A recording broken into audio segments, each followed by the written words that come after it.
Ladies and gentlemen, just to say thank you very much for being with us, and we hope to see you all again very soon. Until then, bye-bye, and away they come again.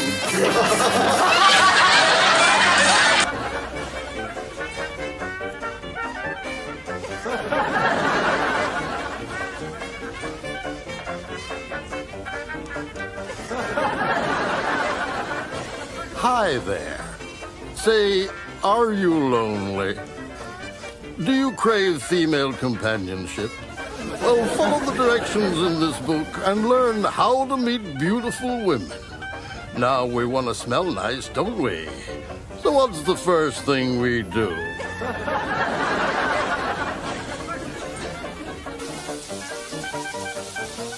No, the first thing we do is we take our clothes off. And then we make sure we are underarm fresh.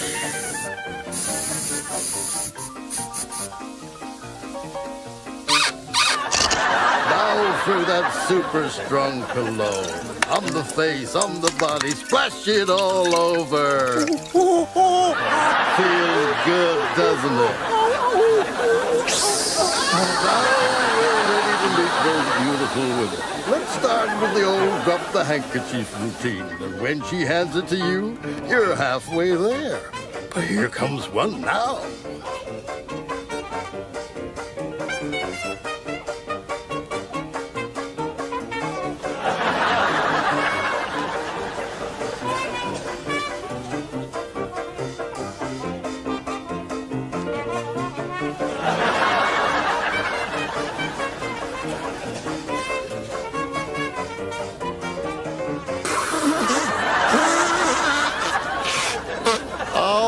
If at first we don't succeed, what do? That's right, we try again. Now, beneath the bosom of every woman beats the heart of the nurse. But here come two real ones.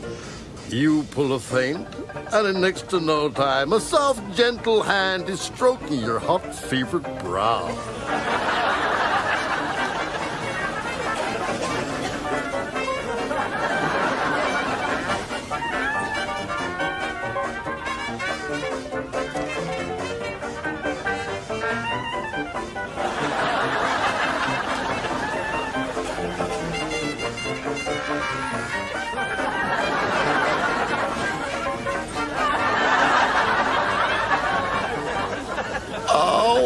we can't win them all, can we? Let's try the knight in shining armor approach. Now here's a damsel in distress. You come to her aid, and she will show you her gratitude.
To really impress her, try leaning against a parked luxury car. Better still, sit in it. After all, you didn't actually say it was your car, did you?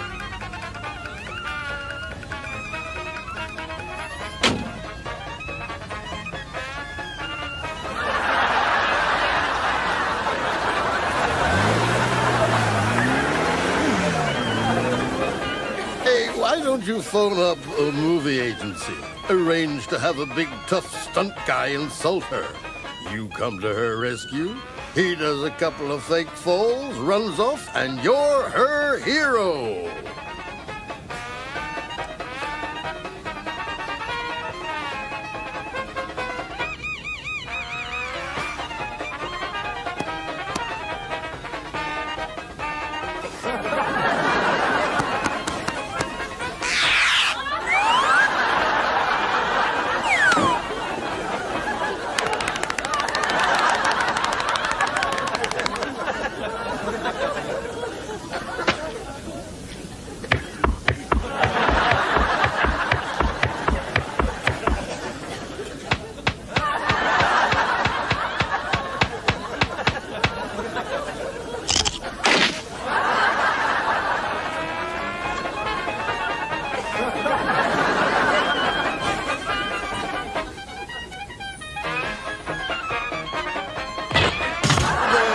Wasn't difficult, was it? It's as easy as falling off a log. If you followed the instructions of the book, you are now alone with the girl of your dreams.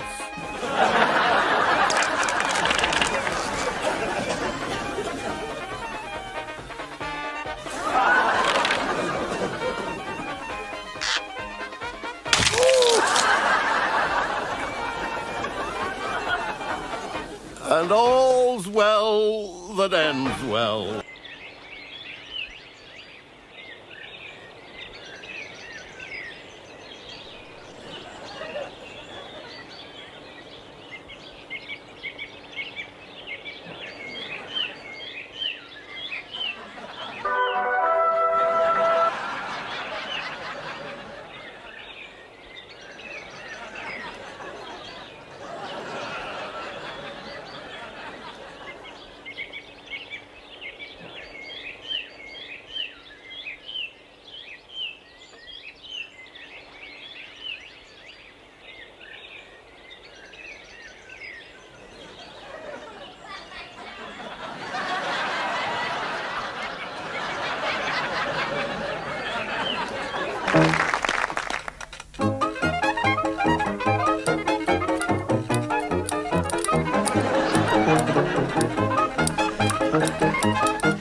Push off!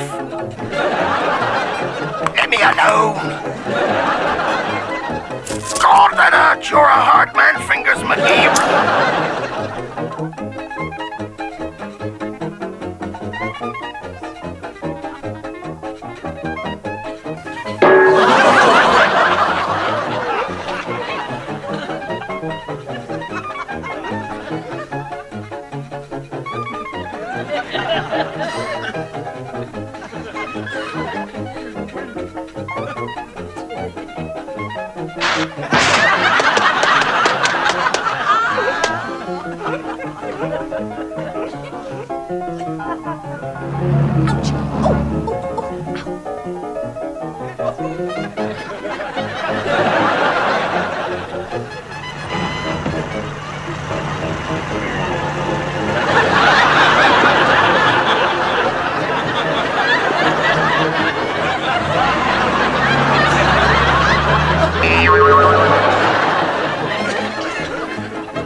programme for you this afternoon. We've got sailing from Hailing, we've got sledding from Reading, shooting from Tooting, and karting from Farnham. On the football front, we'll be looking at the midfield players, at the defenders, and of course at the strikers. In particular, we'll be looking at the defending pair of Burnleys, and then we're going to take a good look at this striking pair of Bristols.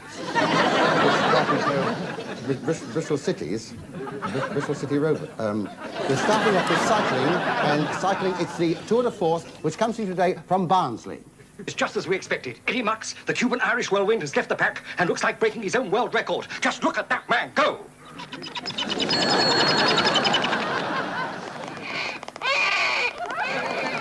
And here we have the true professional. Cool, calm, confident, completely unloved. Putting back some of the liquid lost in perspiration and,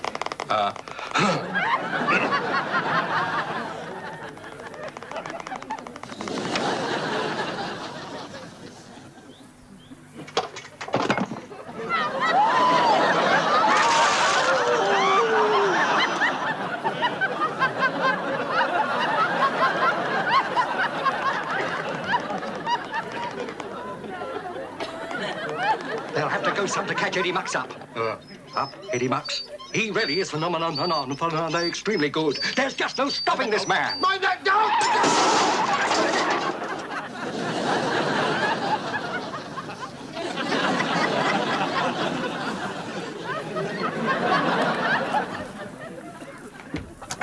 Well, here are the results of the all-men's inter-services nude leapfrog competition.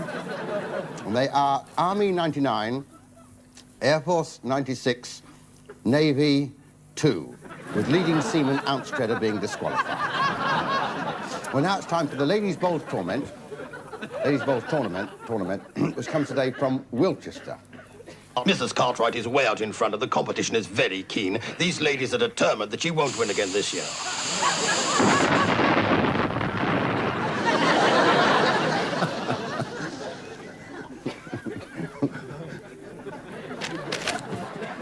It's time now for the athletics from Dimpton, and for the first time, you're going to be seeing mixed track events. This is Frida Dobbs with the Todbridge Harriers, and round she goes. It's a lovely sight, is that not? And it's a good one, it's a good one. But here comes Hamish Hallmark with the Sterling Academicals, and I think he's going to show them a thing or two today. I'm pretty sure of it, and they seem to enjoy him in the audience there, don't they? Round he goes, and they seem to be having a little contretemps with one or two members of the audience there. Sitting in the front row, getting a good view. And around he goes, and he lets go, and it's the long jump, and here comes Jerry Lucas, and it's not her best. It's not her best at all, no. But I think that Sid Tidworth here will pick up a point or two. Here he comes now.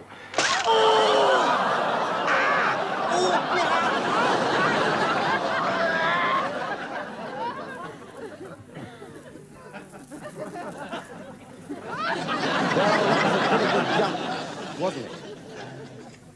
Well, now it's time for fishing, for angling, and for the angling we are going over to Grumble on the Green, where to Grumble on the Green, where Harry Hooker is waiting to tell us all about the fishing. Over to you, happy Harry Hooker.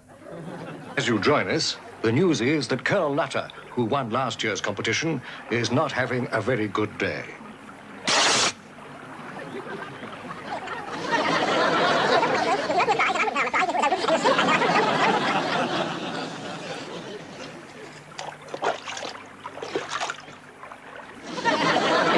Doesn't seem to have any luck at all.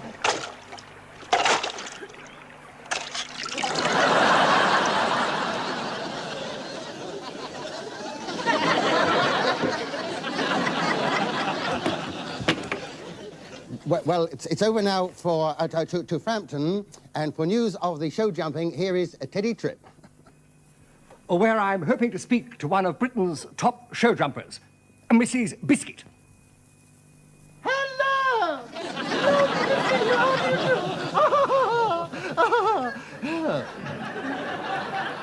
Why, Mrs. Bissett, Yes. I know there are a lot of horse lovers watching today. I'm sure there are some very horse lovers watching today. They shouldn't talk so much, should they? Don't do that. Oh, I'm sorry. Could you tell us about yourself? Well, yes, I could. You see, I'm afraid recently I've got into a rather disgusting habit. What's that? This one I'm wearing. I just use it for cleaning out the stables, that's all. And your husband? He's just gone for a pony and trap.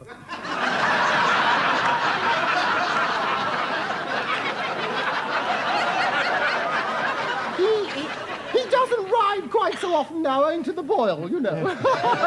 Poor thing, yes. But of course, you love it at any time. Oh, any time, yes, I love it any time. Yes. How long has it been?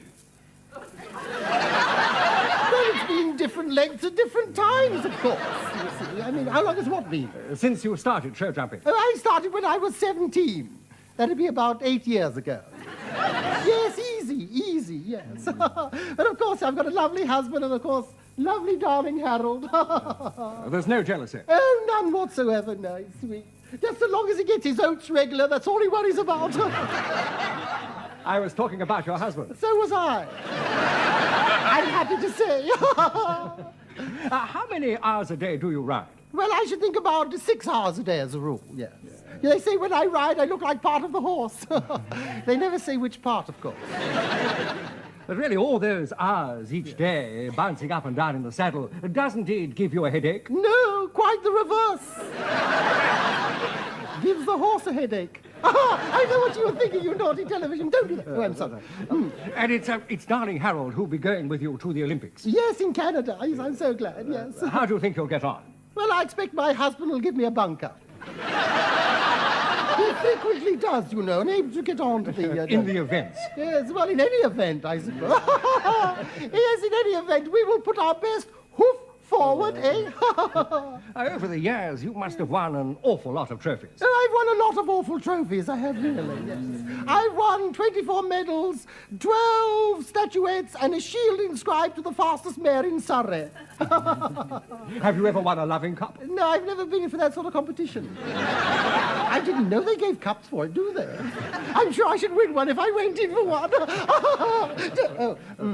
I'm sure our viewers would love to see darling Harold. Do you think perhaps you could coax him No, out? I'm sorry, because at the moment, you see, I'm just about to give him his tranquilizing pill, you see. He hasn't been terribly well just lately, you know. Will he swallow that? Oh, he'll swallow anything, yes. No, the thing is, you see, I have to give him this by a very, very devious method, you see. What I do, you see, I get this tube here, you see, I place the pill there, and the other tube, the end of the tube in his mouth, you see, and I blow, you see, and that's how he takes the pill. I'll show you, look.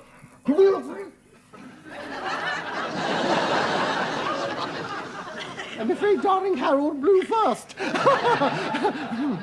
Won't that have an effect on your, No, it'll have no effect on me whatsoever. No, not yet. No, it's happened before. Well, I can't stand here talking. I have to look after the stables, and the work just keeps piling up in there. In that case, I'll say goodbye. Yes, well, I'll tell you what I'll do. I'll try and get darling Harold just to say bye-bye for you. Come along, darling Harold. No, leave Enoch alone. Never mind about Margaret.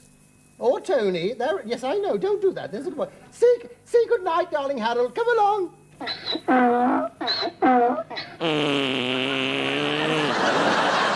you. Isn't that lovely? Thank you so much.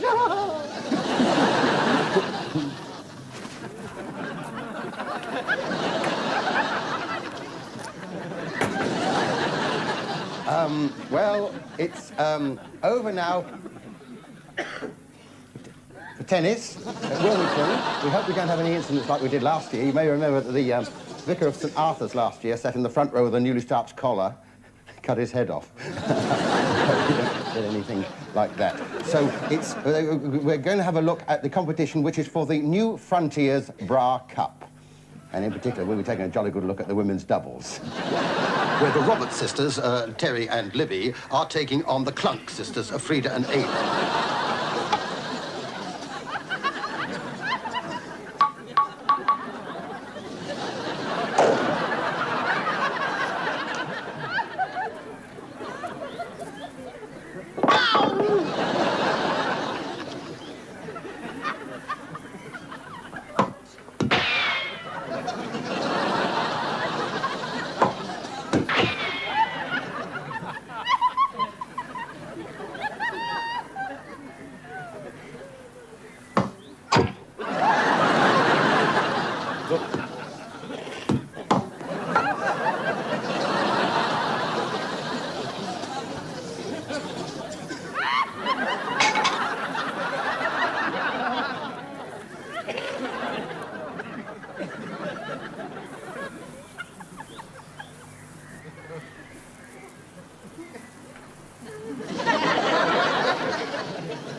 about to leap the net to congratulate her opponents. We'll say goodbye.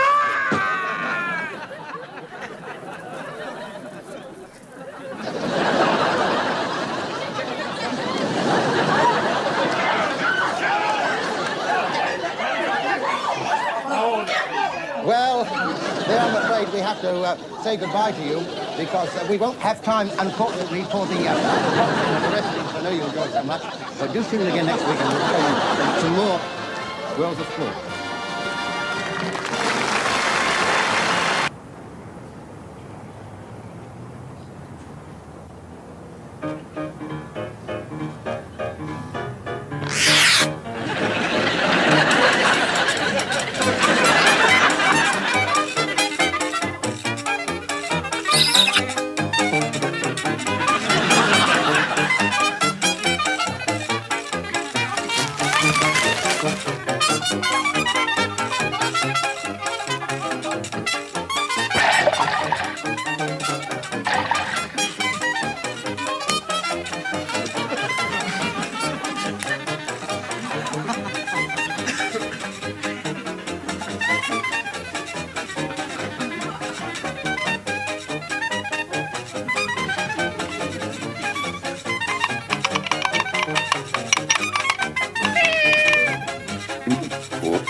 Son,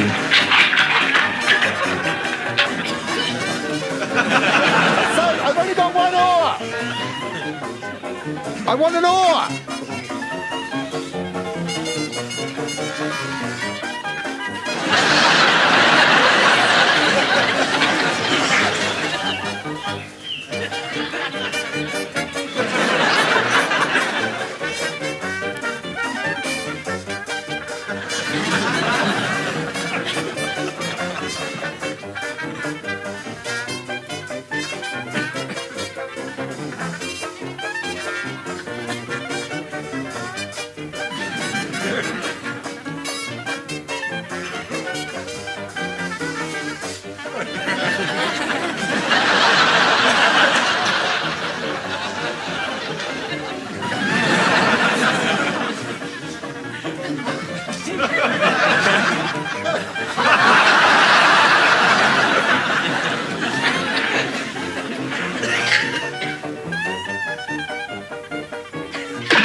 Ladies and gentlemen, it is not generally known that the island of Luana, or Polynesia to be Pacific, oh, God, has the largest female population in the world. And when I say large, I don't mean numbers. I mean they are big. God, they are big! Oh, the pains are coming back. But the average size of the average Luanese woman is 52. 19, because nothing will grow in the shade out there. 38, but of course they are not everyone's cups of tea. But personally, I look at it like this. They make my wife look like a midget, because my wife's only about so high. And God, she is stupid. The other day they gave her the key to the city. She locked herself out. Thank God. But while I was in Luana, I had the pleasure several times of meeting the chief there and his 17 wives. 17, God, all that meat and no potatoes. And he was a funny little fella, white hair and wizened old little gnarled hands, about 30. And he wrote a very beautiful song once, and it was only 4 verses long, and I have translated it into English. In English, it is called, "She was only a stockbroker's daughter, but everyone got his share." Please yourself. Well, he wrote these 4 verses, and before he could write the 5th verse, he got trapped in a revolving door with 2 hula-hula dancers. Big ones! And he was massaged to death. If you gotta go, that's the way to go, isn't it? However, I'm gonna sing his song. Now, there's only 4 verses, not quite cute. So here we go with his Luanese.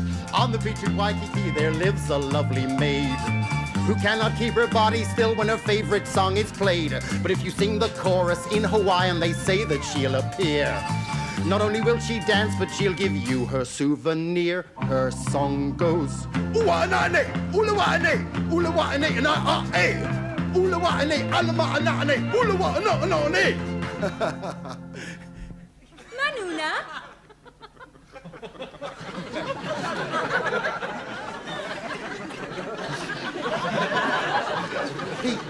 Peter. No. Don't you know?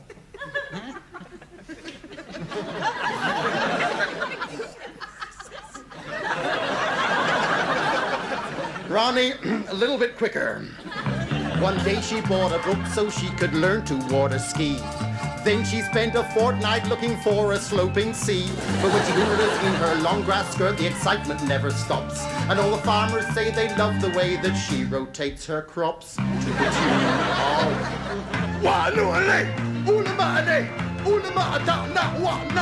Cavities are taking them and cover them with chocolate. Drink a pint of milk a day. Ooh-wee.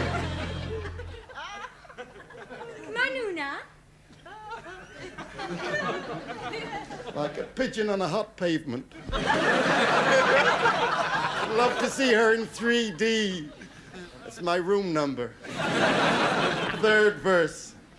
We lay upon the sand one day beneath the cloudless skies. I brought her a crimson rose to match her bloodshot eyes. Oh, won't you get a little bolder, my shy young thing, I said. She got a little bolder and she dropped it on my head.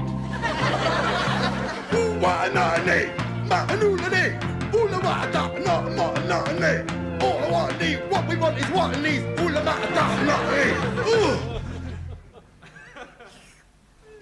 Manuna?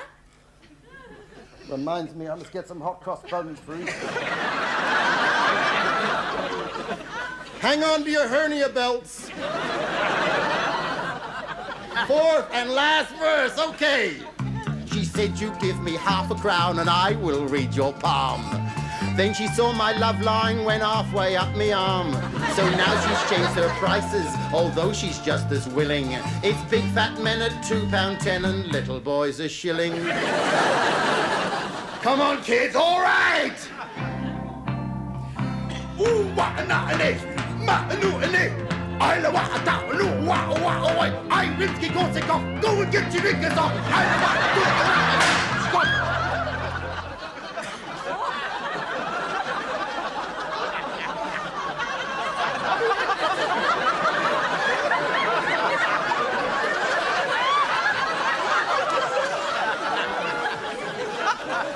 I know how you feel. Well, we got the 4 verses in. We won't disappoint them. I'll tell you what, I'll give you a roll on the drum.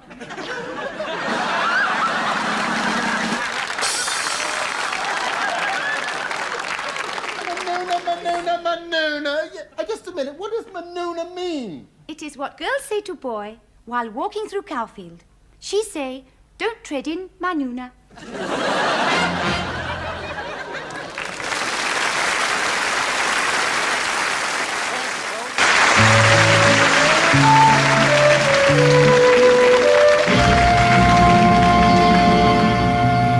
Excuse me, please. Is this your foot? Pardon? Does this foot belong to you? Oh, this book. Book? It's a book. That is a book? Yes. I thought it was a foot. Silly me. What then is foot? That's a foot. No, that is shoe. Surely that is shoe. That is a shoe. It is a shoe. And that is a foot. And that is a foot.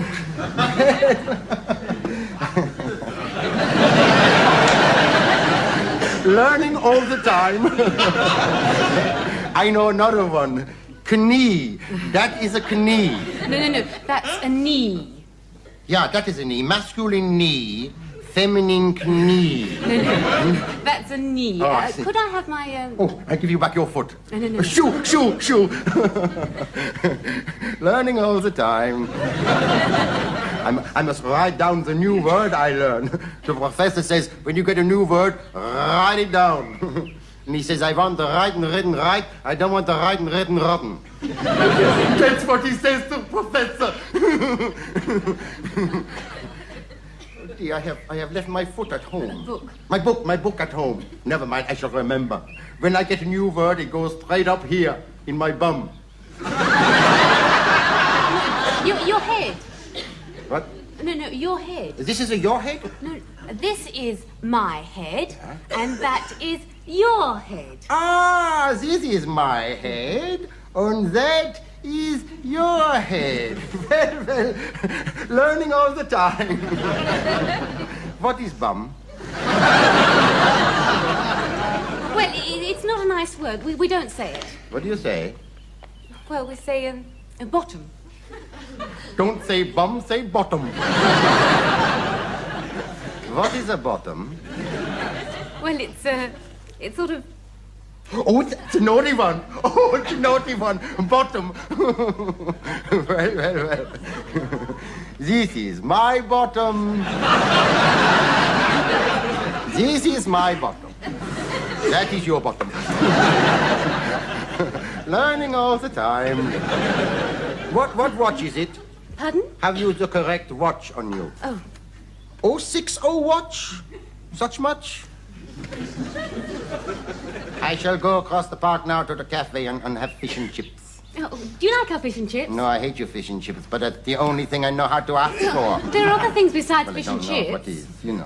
What do you think of steak and kidney pudding? But it's, Kate, Try it. Steak and... Kate and Sydney who? No. Steak and kidney pudding. Steak and kinky pudding. No. Kidney. You kidding me, pudding? No. You kidding me, pudding? Kidney. Pudding. Pudding. Pudding. Oh dear, I'm sorry, that was naughty. I must not do that. I'm sorry. I couldn't help it. I like you. I do. I like you bust. You mustn't say that. Why not? It's true. Of all the girls I meet in London, I like you bust. No. You mean best. Best. Best, that is more good. Yes. Ah, what is bust? I don't think I want to explain that. I have upset you. I have said naughty words. I'm always doing that. It's all right. No. Honestly, don't worry. No. It's all right. No. I am a terrible man. I always, every time I open my mouth, I put my foot in it. It's look. terrible. No. I should go across to the cafe and have fish and chips by myself. Well, look. Why don't you come back to my place? I couldn't do that. Look, I've got enough here for two. No. What would your mother and father say? I live on my own. Look, there's a 51 bus. There's a 51 bus. If we hurry, we can make it. Naked? What do you say, naked? No, make it. Make it? Get on the bus. Get on the bus is make it. Yes. Ah, yeah. What is naked? I'll explain that when we get there. Yeah, that's good. Oh. German? Polish? No, I come from Bradford. Only you see, if I don't talk foreign, I'll get out. Come in, my Toward California comes Hold Back the Wind, starring Vilma Bucket as Julie. Jordan, I give you my word, all you have is a very simple throat infection. But doctor, if it's a simple throat infection, why do I have to take my clothes off? Also starring Ted and Tilly Todd as the Dunnies. Hey, well, what the hell's that for? That's for being a lousy lover.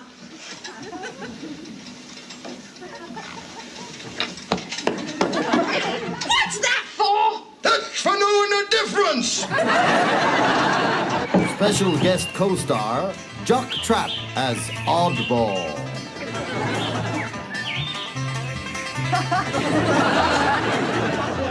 Special guest stars co-star Hector Proctor as Dr. Octor. No, my dear. Just because you keep on wanting to take all your clothes off doesn't mean to say that you have to go to the hospital. I can put you up at my place. And George Pillock as Joe. I know you're down there making that damn boat, but you'll never finish it, will you? Butterfly brain. Yesterday you started digging up the garden. Now you're building a boat. 5 will get you 10. It won't look anything like a boat. Well, I wouldn't be seen dead. And Tiddles the Wonder Cat as One Eye. This week's episode, No Time to Dicker. Have a good cry, will you? The more you cry, the less you perspire. Oh, you had no right calling me a bitch. You take it back. All right, you're not a bitch. Now then, finish up your lassie and go bury your bone, will you? Oh, my God! Oh, now don't tell me that egg's not fresh. Did I say it wasn't fresh? No, what are you picking at it for? I'm looking for the wishbone. Why don't you get your egg from the farm direct like I tell you? Cut out the middleman. That's how I made my money, by cutting out the middleman. I'll have some more porridge then. God, I've had 3 slices already.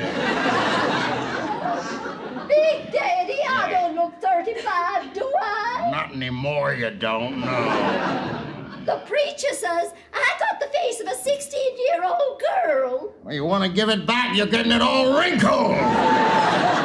And stop using my underpants as a pot holder. Why not? You do. Oh, Big Daddy, can't we go on a second honeymoon? What, are you a sadist or something? Kissy, kissy. Oh, God. I've seen better puckers in the top of an open duffel bag. Oh, God, she's ugly. Anybody's entitled to be ugly, but she abuses the privilege. And to think I could have married Big Jenny. Remember Big Jenny, eh? You used to go drinking with her 2 brothers. God, she was big. Oh, she was big. Oh, I used to love to make her laugh. So much of her had a good time.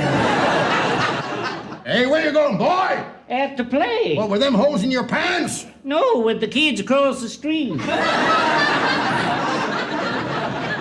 no such thing. Tom Jardine's girl's coming over. The last time I seen a leg like that, there was a message attached to it. Don't know what she'll think of us. We haven't even got a lock on the lavatory door. Oh, ain't nothing there worth stealing, is there?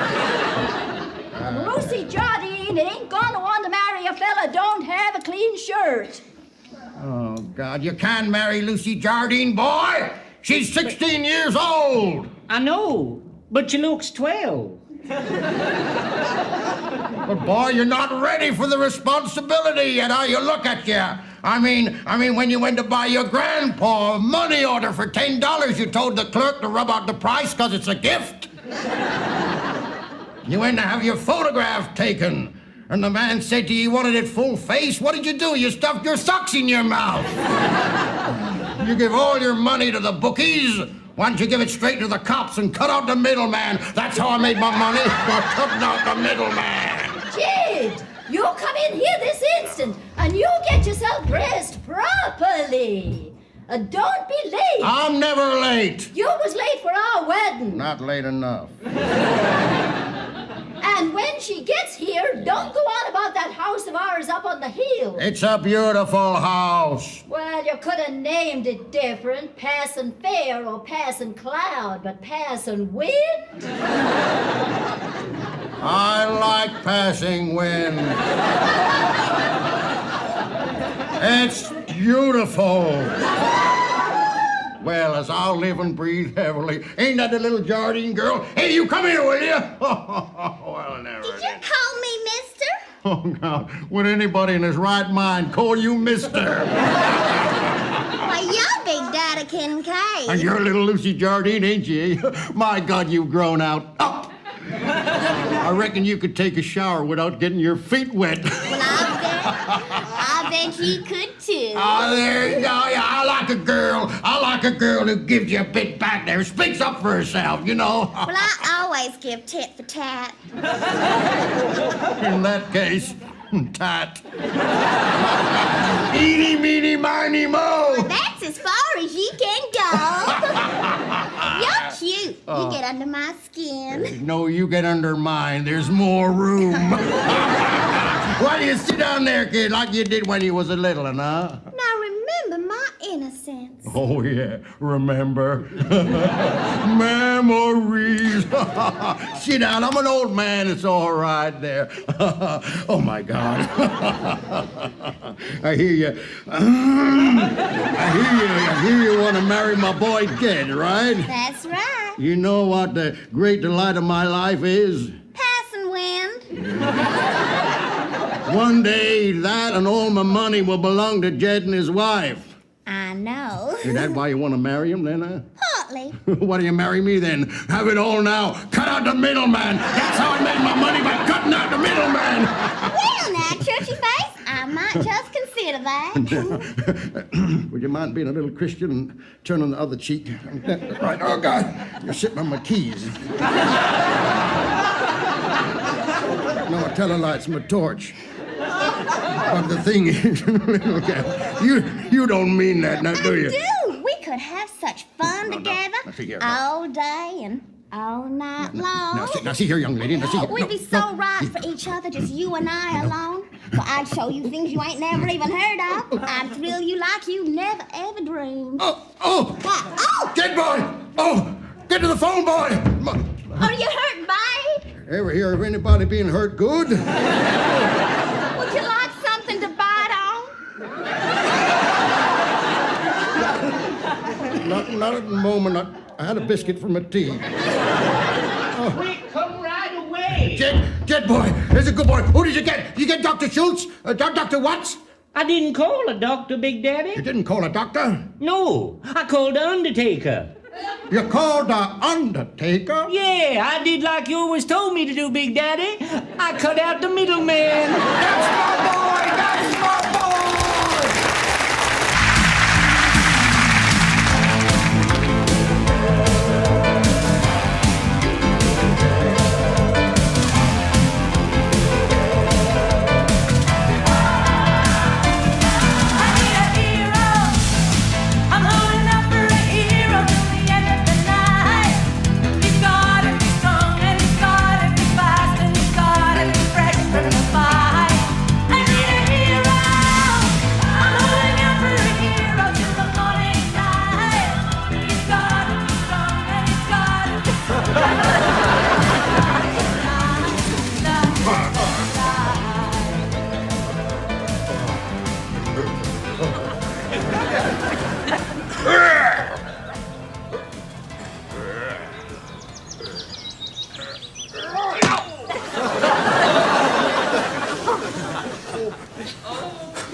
Vikings!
Unhand that woman! You are a knave!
Benny.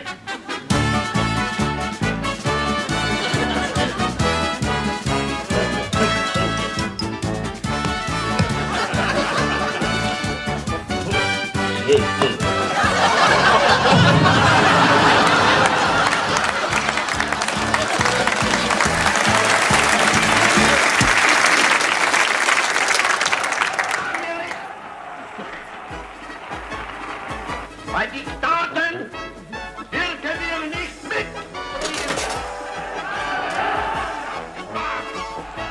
Nur weil wir Deutschland sehen und keine Not appellieren wir in dieser Stunde an den Deutschen Reichstag, uns zu genehmigen, was wir auch ohne den hätten nehmen können. Übergeben dem Feuer.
Sorry, darling, couldn't get to my key.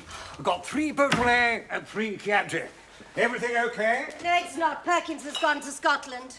Oh, no. His mother's ill. Oh, what a time to choose. I rang the agency and they said they'd try and send somebody else. Today of all days.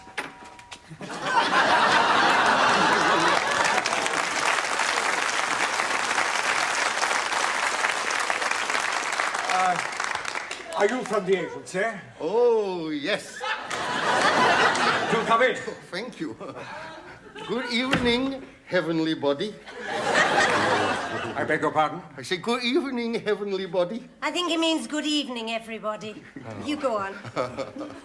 You're fat. I beg your pardon? I say you're fat. It is your fat? Oh, my flat, yes. It's nice, yeah.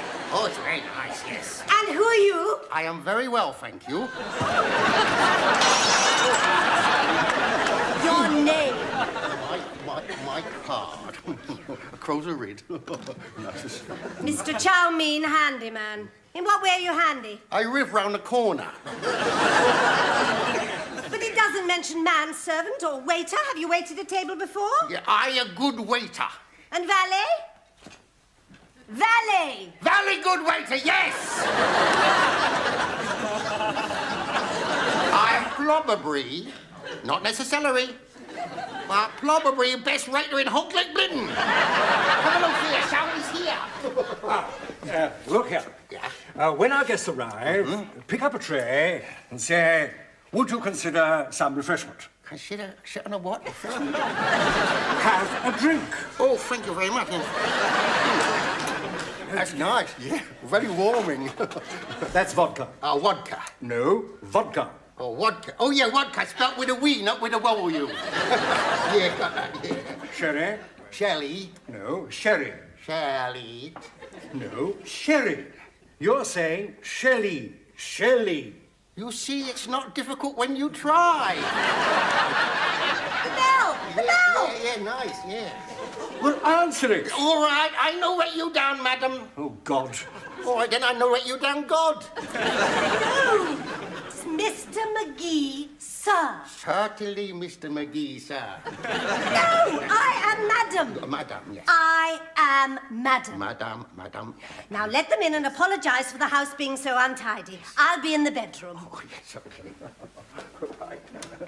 Hello there. The madame of this disorderly house is arrayed for you in her bedroom. Madame, you got your first customer. No. I'm Mr. Nichols, and this is Mrs. Nichols. Oh, nice bit clumpet, yeah. All right. He miss her knickers, and she misses knickers. If you in a moment, help yourself to a drink. Thank you. I think she means us. Oh, so sorry. You have a double chin. I beg your pardon? You have a double chin. You have a double chin? Oh, double chin. Yeah. Or you can have vodka with we. With what? With we. It's spelled with a we, not with a W. Darlings, how lovely to see you. It's been ages. Have a drink. Oh, thank you very much. Yeah. So sorry. You got another customer. Not customer. Client. Another passenger. Punter. Oh, there. My hat. Yeah, very nice. Yeah. No. Take it. Oh, thank you very much. That's nice, yeah. Too bloody small for me, innit? Wow. George, Margaret, lovely to see you. I say, I like your dress. Oh, just a little something I ran out. You nearly fell off the top. Drop us something, eh, George? Wouldn't mind a little drinky poo. How about a spot of Harry's champers? Dinky bloody poo? Harry breeding shambles? What kind of a perk is that? What a pronker! I think I'll have a lager and lime. Lager and wine? Now you mutter me up. I'm not sure which is mutter up. I not know what is vodka. There's no vodka. It's gin. There's a vodka, and ooh, I feel thick. Should be so rocky.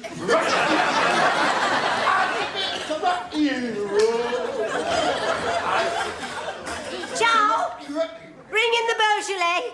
You what? Wine for our guests.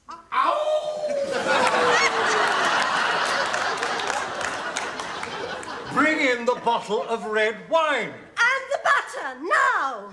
So sorry. Putting nickels in a twist.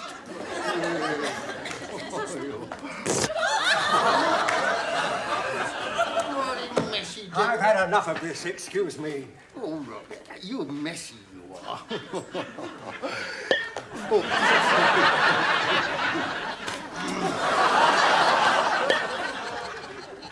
Still. Right. Your wife like a drink, yes? She's not my wife. I haven't got a wife. Oh. Who lay for you? I beg your pardon? I say, who lay for you? Hip, hip, who lay for you? You a bachelor, like your father. I'll do that. Oh, thank you. All right, all right. Get ready, get out of the way, will you? The agency said they'd send someone round straight away. I'm sorry about this. Ciao, switch the stove off onto the minestrone. What?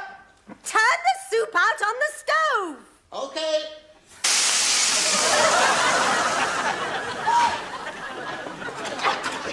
You great oak! What I do long? Bloody hell!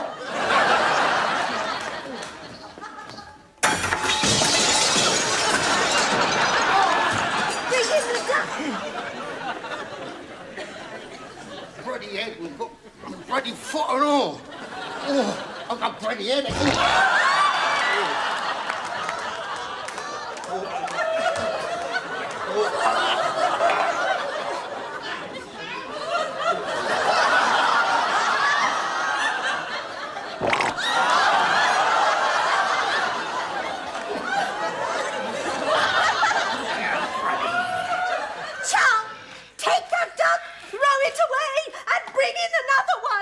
But we haven't got other duck. That's the only duck we got. Just throw that duck away and bring in the other one.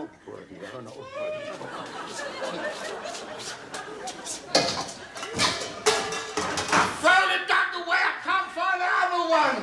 Then bring in the canopies. We'll have to make do with the canopies.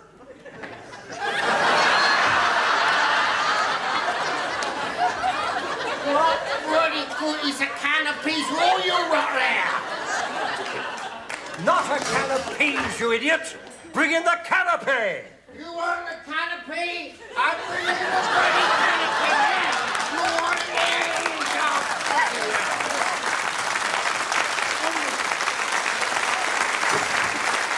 That's it! That's enough! I want you out of this house now. You are, without doubt, the most stupid, ill-mannered, cack-handed, boorish, disgusting excuse for a human being I have ever encountered. It is too late to apologize.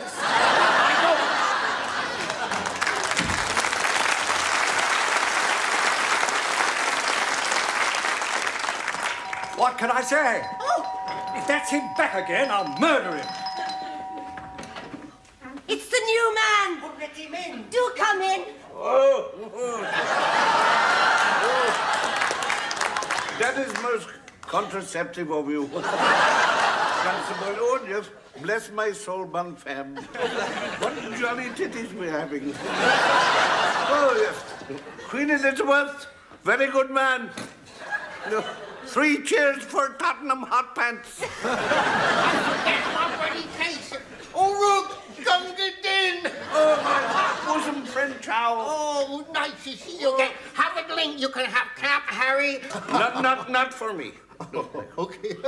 Or you can have some wine. We've got a nice wine here. It's a cross between Moselle and Hock. Oh, what is it called? Muck. What is happening here?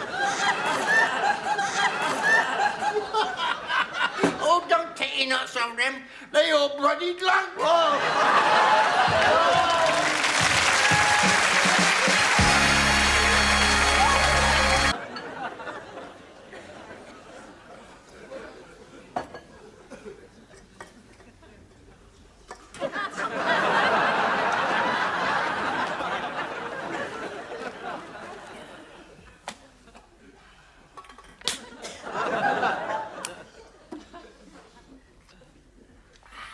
And another thing. What is the idea of coming home at 4 o'clock this morning? There was nowhere else to go. Could you keep the noise down? Why don't you stop drinking for my sake? I don't drink for your sake. I drink for mine. Why do you drink so much? It's cheaper than sending you to a beauty parlor. And you haven't emptied the garbage. You empty it. You cooked it. Why you can't get dressed in the morning, I'll never know. What do you suppose the neighbors would think if I ran around the house half naked? You think I married you for your money? What figure? Seen bigger lumps in porridge. Don't! That's my foot! Then why don't you put your foot where it belongs?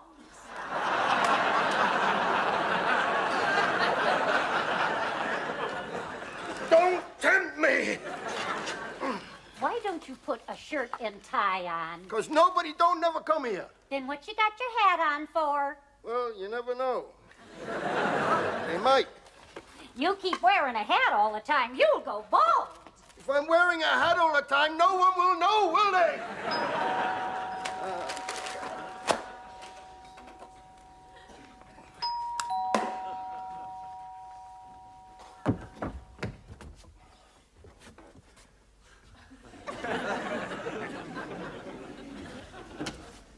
Oh, hi. Hello. I'm your new neighbor. We've just moved in next door. Why don't you answer the damn door?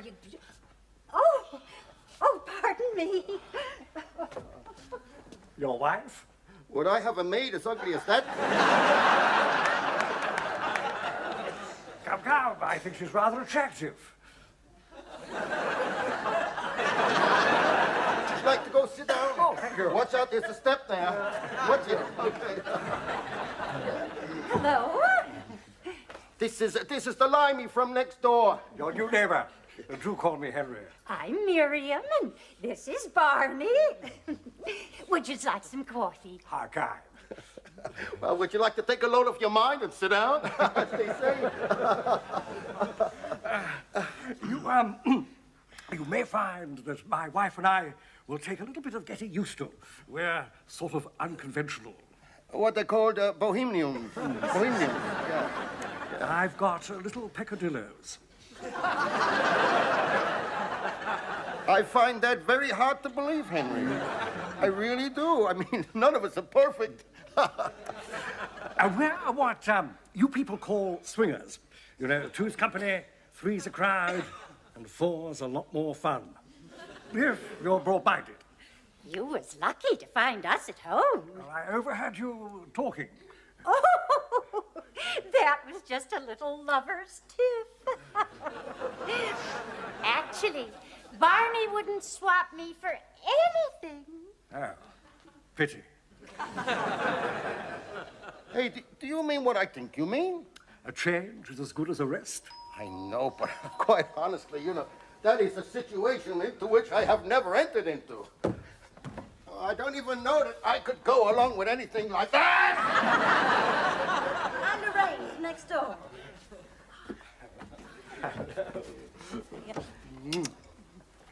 Of course, it's got to be a first time for everything. Oh, hi. Let me introduce you to Lorraine. This is Miriam and Barney. Would you like some coffee? Well, who's going to be mother? Well, not me, that's for sure. Don't start that again.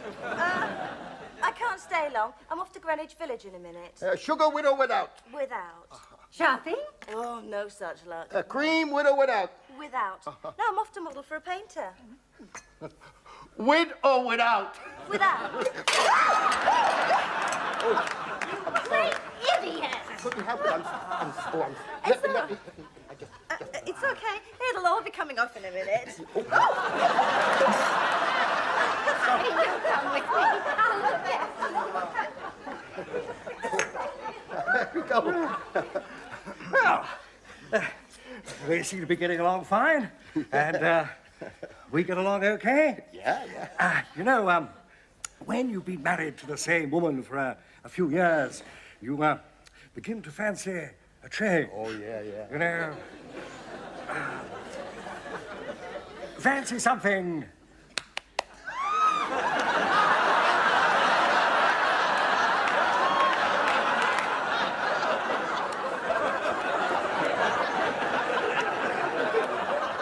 Fancy something a little different. What the hell are you getting at? I mean, we could swap wives. Oh, I see, yeah. Only temporarily, of course. I mean, I know you wouldn't want to part with your Miriam forever, now would you? No.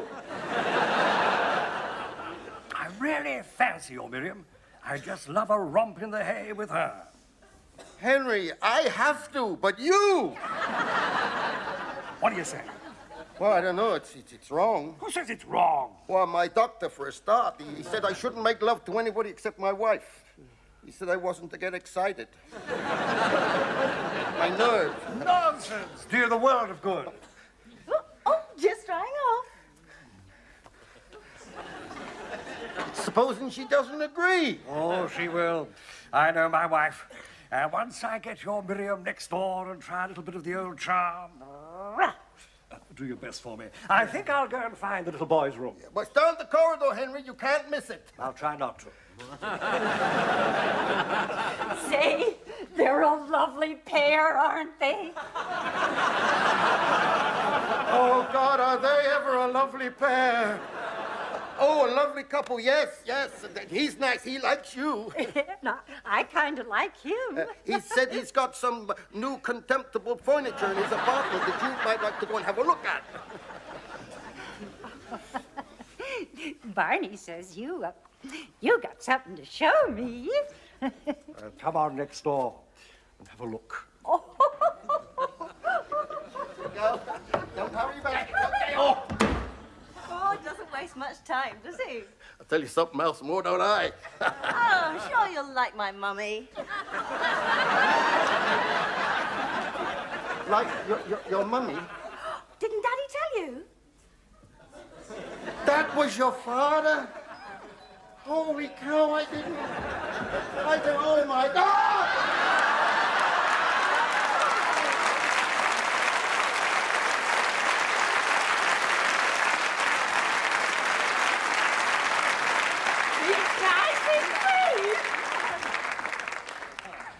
I thought I was going to be with you. Oh, never mind. But I do mind.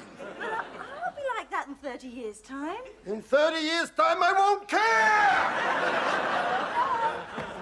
Yeah? I made this for you. You made that? Yes. That's beautiful. I make my own wine and brew my own beer. How about that? It's my hobby. Is it? Oh. What's your hobby? Glass blowing. Glass blowing? Yeah.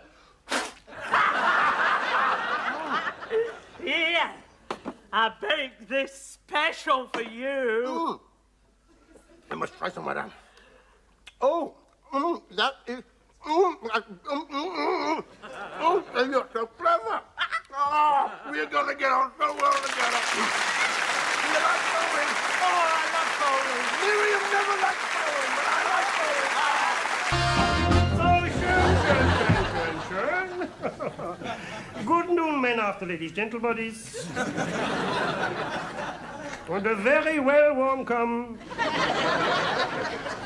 To our chumps in Great Britain. To the kleine Babykins, to the Mutters und the Vaters. To the Großmutters and the Großvaters. And when I say the Großvater, I don't mean a Großvater, so, I mean the father of the father. Here at the Herbertstrasse University, situated as it is in the backside of Hamburg, we are discussing the British way of life, the British people, und getting to know you. Sind Sie all sitzen comfortable-ish? Then ich will begin. The British man is very fond of ladies with the two lovely hemispheres. The lovely ladies of the two hemispheres. But you wouldn't know it because he is so shy and retiring. I give you for instance, a young man is walking along the quayside at Cowes, in the Isle of Wiget, where are sailing the yachts. And he is lying on the beach, a young girl of some 17 summers and 48 winters. With a schöne Figur, mit der kleinen Sitzen und der großen Titzen. And she is almost wearing a itsy-bitsy teeny-weeny bikini. She is practically knackered. And what does he do? He says good morning and he goes on his way. His heart is thumping so much that his kidneys are saying, stop dancing up there! A red corpuscle turns to a white corpuscle and says, what's everybody rushing around for? But he says, good morning, and he goes on his way because he does not want to cockroach upon her privacy. You are not listening! Cockroach upon her privacy? Hen crouch upon her privacy. You must use the feminine hen. Do not use the masculine cock. But you are assuming that I am speaking correctly. You must never assume, because when you assume, you make an ass out of you and me.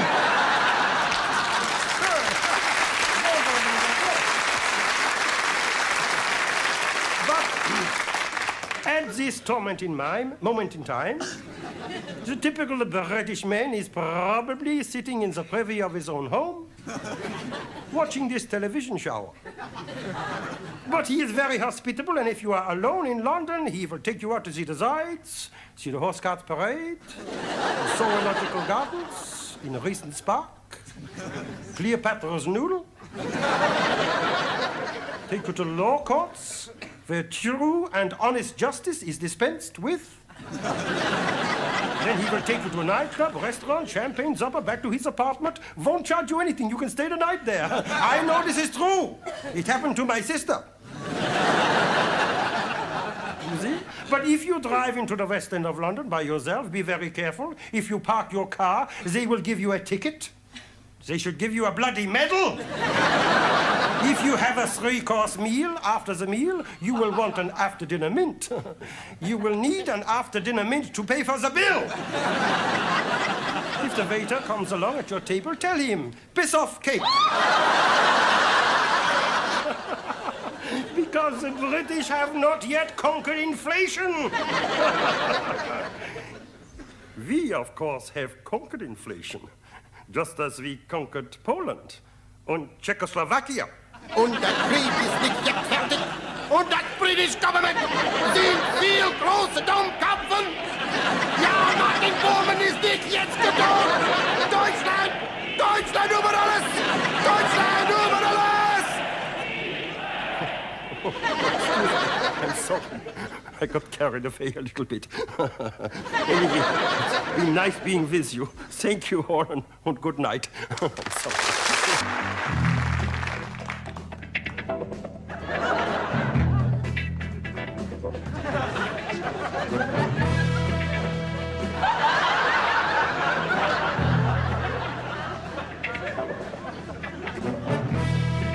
A remarkable pair. They're called Grossen. I'm not surprised. Two of the world's top agents, but unfortunately, they work for the other side. But the BBC? A certain Eastern power who shall be nameless. Russia. They have in their possession the entire plan of the next NATO exercise. A microfilm no bigger than a postage stamp. But how do you read it? You lick it and stick it on your eyeball. Get it back before it falls into the hands of... you know who. Russia. He keeps it in a snuff box. A snuff box? A small, anti-magnetic, bulletproof silver snuff box. Now, he knows what you look like, but being a master of disguise, I'm sure that won't worry you, Mervyn. Ha ha ha. Skipper, sounds to me like a job for... old Ben Ahmed. Good night, sir. Good night, Mervyn. I'm giving you an assistant. I don't need an assistant. I don't need an assistant. I need an assistant. I need an assistant. And here I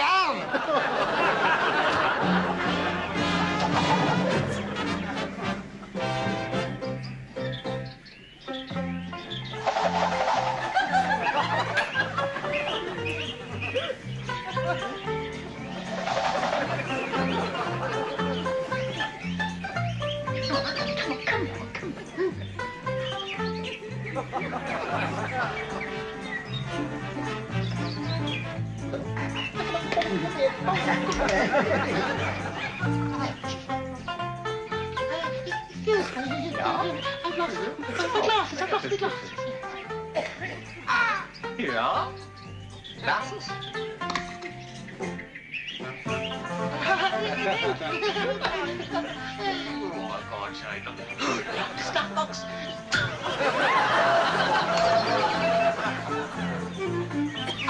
No, snuff box.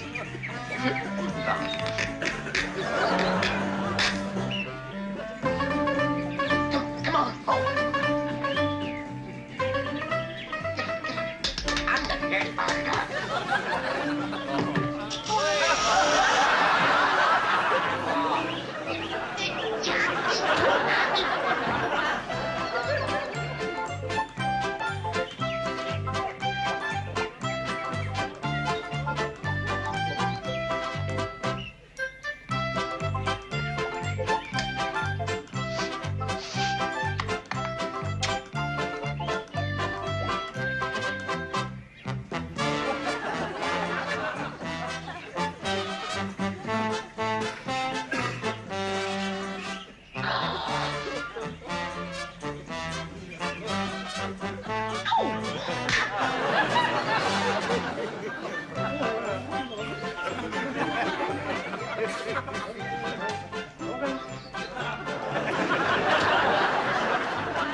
Got it.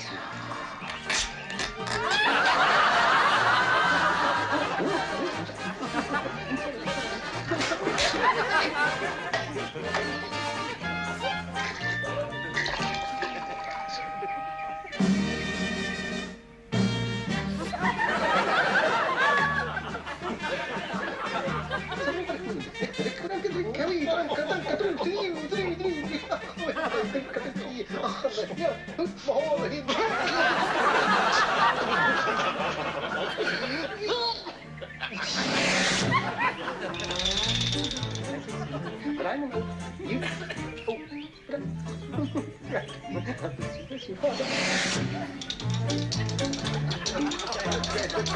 I think you're crazy, man. I think you're crazy. It's you. Oh, I like it. Oh. Look at that. Yeah, look at that. I'll be back.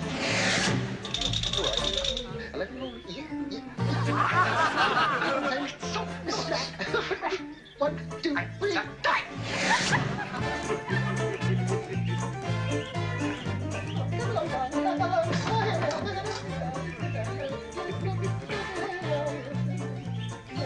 Oh, Baron. Oh, look at the Baron. It's the lovely outfit he's got on. It's marvellous. I think it's one of the best things you've ever worn. It's like lovely. It really is. It's so realistic, the costume. Look at that.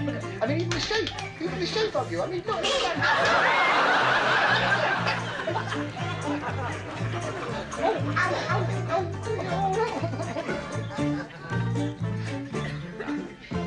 Höchstens ein Bär. Ich liebe dich.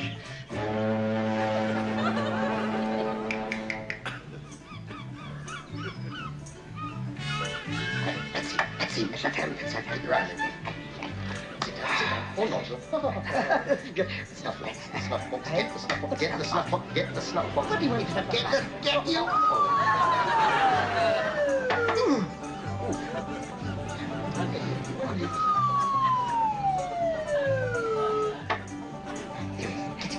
Get it now. Get the stuff. No, get it out.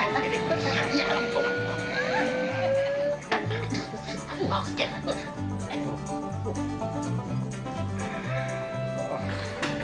Oh, poo! Here, little snuff box to think upon the future this time. You want to know what the fans are?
I just hold it for the late.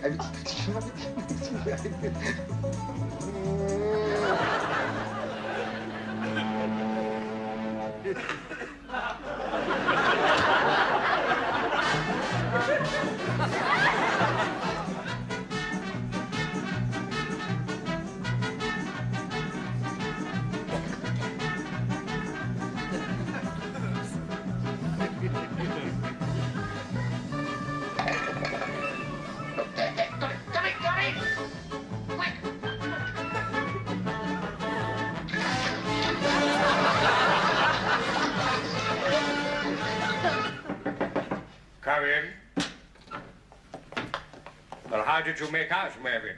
I was too smart for that pair, Skipper.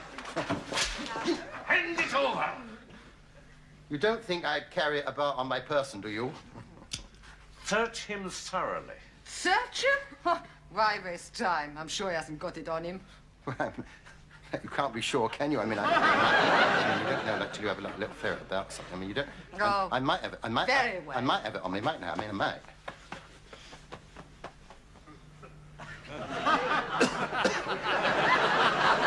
Nothing there? Thank you very much. The little one. Oh. Good. I think they're trying to say something.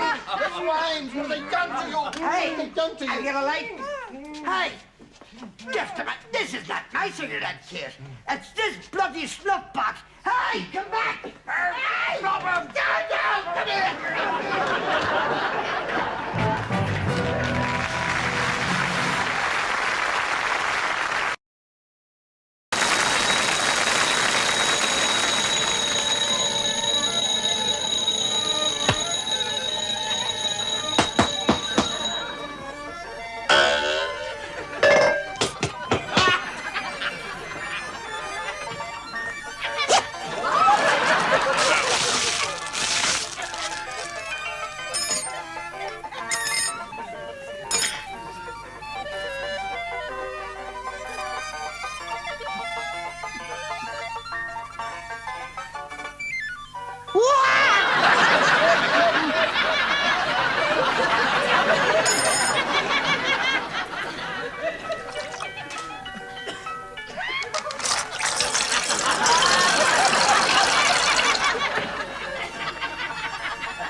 Good evening, ladies and gentlemen.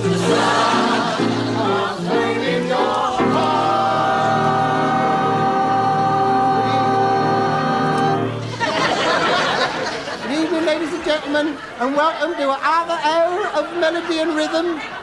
And where have you been? You've been to put a little fire out all by yourself. Couldn't have been much of a fire, could it? You ain't got hose pipe. Did you? A little fellow like you? Where was the fire? On the roof? How'd you manage to reach up there then? She held it for you. While your brother was passing water in a bucket, to you up the ladder, she held it for you. Well done. And you should be. And now, ladies and gentlemen, as a tribute to fire brigades everywhere, we bring you the Fire Brigade song. I have got a bell, I have got a bell, I have got a bell, what shall I do with it? Oh, ding it with your donger, ding it with your donger, ding it with your donger, and let's put out the fire. I have got a ladder, I have got a ladder, I have got a ladder, what shall I do with it? Oh, keep right still while we climb up, keep right still while we climb up, keep quite still while we climb up and let's put out the fire. I have got a chopper, I have got a chopper, I have got a chopper, so let's put out the fire. Whoa! Get it out and chop away, get it out and chop away, get it out and chop away, and let's put out the fire. I have got a hose pipe, I have got a hose, I have got a hose pipe, what will I do with it? Whoa! Stick it up the chimney, stick it up the chimney, stick it up the chimney, and let's put out the fire, and let's put out the fire.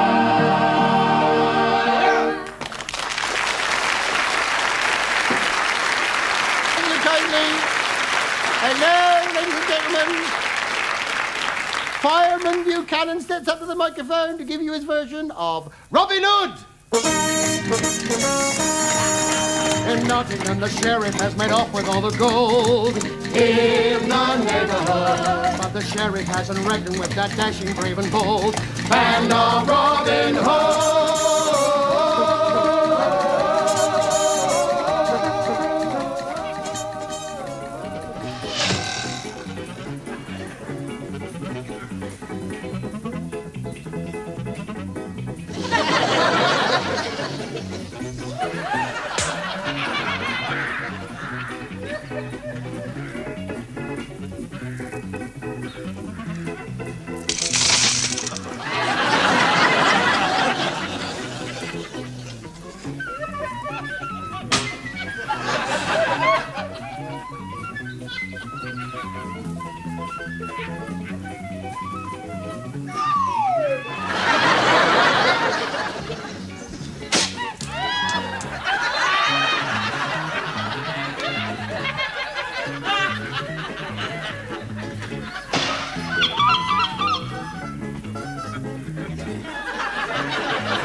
unstoppable.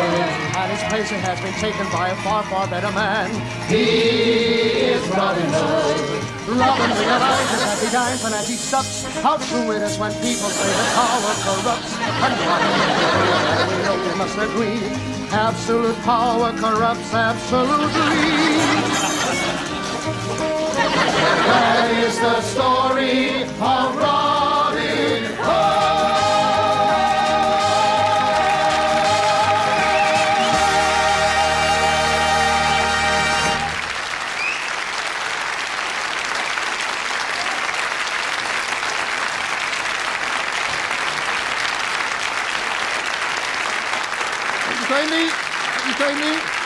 Ladies and gentlemen, thank you for being with us, and we look forward to seeing you again real soon. Until then, bye-bye, God bless, take care of yourselves. And Slapstick. It aired for over 3 decades on British television, and for over 10 years it was a syndicated hit on American TV. It was a show that was full of wacky, buffoon-like characters, ridiculous chase scenes, loads of double entendres, and of course the immensely lovable Benny Hill himself. His show was as British as tea and biscuits. It separated itself from Monty Python, which employed more cerebral humor by presenting viewers with jokes and gags that didn't require an Oxford education to get. Sure, a lot of the humor was lowbrow, but Hill's unique brand of comedy made him one of the most popular performers in the world. Who was Benny Hill? Benny Hill's birth name was Alfred Hawthorne. He was born January 21st, 1924 in Southampton, England. Before he discovered his affinity for comedy, he worked several odd jobs to get by. He was a talented drummer and worked for a time as an assistant stage manager. He adopted the name Benny, partly inspired by one of his comedic idols, Jack Benny. After WW2, Hill performed on a radio show called Variety Bandbox. He made his TV debut in the review Here's Mud in Your Eye in 1950. Hill was actually the first British comedian to find fame through television. The BBC recognized that he was wildly gifted as a comedian and hired him on for another review show called Hi There in 1951. The Benny Hill Show premiered in '55 and appeared on the BBC until 1968. In 1969, Hill signed a contract with Thames Television. For its entire run, Hill retained the majority control of the show's direction and penned the majority of its scripts and music. The show was similar to a vaudeville production. The Benny Hill Show was formatted like a variety show. Each episode started out with 1 or 2 quickies that were short, witty sketches. After that, there was an opening ballad or monologue and musical number. After the innuendo-packed musical ballad, the show would follow up with various sketches, acts, guest spots, and fake blooper reels. Every episode ended with an absurd chase scene set to the Yakety Sax theme music. This bit would feature various members of the cast, in addition to stock characters like cops, priests, and old ladies in hot pursuit of Hill. The show also featured hot young models known as Hill's Angels or occasionally his Hee-Haw Honeys. Hill's role on the show. Benny played numerous characters, but most of them were pretty dim-witted. A common theme was for his characters to be constantly looking for love but routinely having no success. While some of his characters attempted to do things like look up women's skirts, they were always whacked in the head for attempting such a morally bankrupt act. His most popular character, Fred Scuttle, was a jolly social chap who tried out a whole bunch of different jobs over the years. It was a global hit. In the 70s, the show expanded to international markets. It began to air in over 140 countries, including the US. The show was widely appealing to many different types of people. It wasn't an intellectual comedy, so it was a lot more accessible to viewers of all age groups and education levels. The series had a close connection to the form of physical comedy made popular by Charlie Chaplin, who happened to be one of Hill's biggest influences. Chaplin also had an appreciation for Hill's work as well. He reportedly had a collection of rare recordings of the Benny Hill Show in his possession. Slapstick, double entendre, burlesque, and visual gags kept the Benny Hill Show going. Its amusing scripts were sprinkled with biting one-liners that demonstrated Hill's perfect comedic timing. He was also known for his ridiculously goofy facial expressions, which proved to be one of his biggest comedic assets as well. Hill's success outside of television. Benny Hill couldn't be confined by the bounds of the television screen. He was also an accomplished film star. He appeared in films like Chitty Chitty Bang Bang and The Italian Job while he was still producing his hit TV show. One of Benny's biggest loves was music and songwriting. He also wrote music for more shows than just his own. Several of his tunes even ended up charting. Ernie, the fastest milkman in the West, even ended up becoming a #1 hit. Hey, if you're enjoying this video so far, make sure to give it a like and subscribe to our channel. Tap the bell icon to turn on notifications, and stay tuned to find out which celebrities are huge Benny Hill fans. It couldn't survive the changing times. Even though the Benny Hill Show enjoyed continuous success during its tenure on the air, Thames Television canceled it in 1989. They cited rising production costs and slipping ratings as the primary reason. But in reality, the show was probably dropped because of the changing social and political climate at the time. Political correctness was on the rise, and the show was beginning to be accused of sexism. The Benny Hill Show continued to be profitable years after it was canceled. 3 years after Thames pulled the plug, they invited Benny back to stage a return to the airwaves, but he passed away before production could begin. Before he died, Hill released one last special in 1991 titled Benny Hill in New York. Benny Hill's lonely end. Even though he was a celebrity of global fame, Hill kept pretty much to himself. Very few people had anything bad to say about him. He lived a humble life, refusing to spend his substantial wealth on frivolous things. He never owned a car or a house. He wore second-hand clothes until they were completely worn out. He never married or had kids and passed away alone in his apartment on April 20th, 1992. He died from a heart attack and was found 2 days later sitting in his favorite recliner in front of his TV. Before his death, he was treated as an outcast. By the late 80s, Hill's comedy routine was increasingly being labeled as sexist, smutty, and politically incorrect. But Hill's good friend and TV critic, Gary Bushell, thought his friend was being unfairly treated. People were depicting him as some kind of sexist monster, but if you actually watched the show, you'd find that the men were most often targets of his humor. They were always inadequate in some shape or form and prone to bumbling about, running into lampposts, getting slapped, and embarrassing themselves on a regular basis. It was always the women that ended up having the upper hand. Bushell believes Hill's comedy was harmless. If anything, he was drawing attention to sexism by lampooning it, not by embracing it. Statue campaign. Following his death, a commemorative plaque was put up on display at the site of his old school, Taunton's College on Hill Lane, as a memorial to his life and accomplishments. Sure, some might find some of Hill's comedy to be fairly controversial to today's standards, but it provides students of comedy with the opportunity to observe how tastes in humor have changed and developed over the years. Benny's old buddy, Jerry Bushell, has been behind the efforts to erect a statue to honor the comedian. Unfortunately, the project has stalled. The city of Southampton is open to the statue being erected, but they're unwilling to commit any tax dollars to its construction. The fate of the statue is currently in limbo. There is a fundraising effort that has been organized to get the project off the ground, but to date it has yet to bring in the needed funds to make it a reality. Benny's high-profile fan base. Benny has quite a few celebrity fans of his comedy that have been pretty outspoken about their appreciation for his contributions to comedy. We already mentioned Charlie Chaplin, but there were quite a few other big-time contemporary entertainers who saw Benny as a visionary. Johnny Carson and his sidekick Ed McMahon were both famous fans of Hill's material and tried repeatedly to get him to come to LA to be a guest on Carson's talk show. Hill always declined their offers, however, saying he didn't want to travel all the way to California just for a TV spot. Adam Carolla has also repeatedly mentioned on his radio and TV shows that he's a huge fan of Hill. He was once quoted as saying he believed Benny Hill to be as American as the Beatles. Carolla has also played tribute to Hill on The Man Show. Michael Jackson was another celeb to idolize Benny Hill. He told a member of the British press during one of his tours in the 70s that he loved Benny Hill and thought he was extraordinarily funny. Prog rock band Genesis featured Hill as his character Fred Scuttle in the video for their 1987 hit single, Anything She Does. Other self-admitted famous Benny Hill fans include Burt Reynolds, Mickey Rooney, Walter Cronkite, and Anthony Burgess. Most recently, Snoop Dogg admitted to being a big Benny Hill fan in a 2011 interview with The Observer. The world lost a comedic treasure in 1992 when Benny Hill passed away.